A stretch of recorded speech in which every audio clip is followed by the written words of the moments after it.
Assalamu alaikum. This video is in response to a question that I got regarding the revision of the hifz. Now, the question is when you are revising what you have studied, should you go in accordance to the way you have memorized the surahs or in accordance to the order of the Quran? So the question was that the person who was asking the question, they had memorized from An-Nas to An-Naba, for example, which is obviously the first surah of the 30th juz. Now, if you memorize from An-Nas, it's easier because the shorter surahs, you get used to memorization, then the surahs get longer, so it's easier for you to grasp that memorization. But when it comes down to revision and anything when it comes down to the Quran, then you should go in order of the Quran itself. It's just like in Salah. So when you're in Salah, the recommended is mustahab or it's sunnah to go from Al-Baqarah to An-Nas in your first rakat, meaning in the first rakat you'll read in the order of the Quran, in the second rakat you will read according to what comes after in the order of the Quran. And it's makruh to do otherwise. So for example, if you're reading 2 rakats of Salah and then you read An-Nas in the first rakah and you read Al-Falaq in the second rakah, that is makruh. It's the other way around. You should read Al-Falaq in the first rakah and then obviously An-Nas in the second rakah. Same thing with your revision as well. With your revision, you will always go in order of the Quran because that is the tartib of the Quran. Also, part of the memorization is for you to memorize which surahs come first and which surahs come after. So for example, you should know that after Surah Al-Isra, for example, is Surah Al-Kahf. And likewise, you should know that after Surah Al-Naba is An-Nazi'at.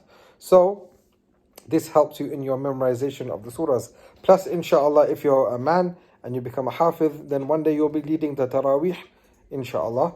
And when you're leading the Taraweeh, then you have to know what comes in order. Otherwise, you won't be reading in tartib and your whole Taraweeh salah will become makruh, like in time, because you're reading it out of order. So this is the advice regarding that you always go in order of the Quran for your revision. Of course, when it comes to memorization, many people start from the back. I know many people who started from An-Nas and the last surah that they learned was Al-Baqarah. And that's fine, of course, because it's just the way that they chose to do it. Actually, I will say one thing, that my teachers, they were, I had many teachers in Hifz. Now, my first teacher, he was advising me to go from An-Nas all the way to Al-Baqarah. But for me, I got to a certain point. I think it was, no, astaghfirullah. He told me to go to Al-Baqarah. So I'm thinking differently. He told me to go to Al-Baqarah. I had memorized, I think it was 4 juz from the back. And then he said, okay, now start from Al-Baqarah. And that's fine. Because, by the way, Surah Al-Baqarah is the easiest surah to memorize. It's the longest surah, but it's easy, very easy surah to memorize. There's a small portion which is a little bit tricky because it talks about women. And of course, the verbs for women are being used.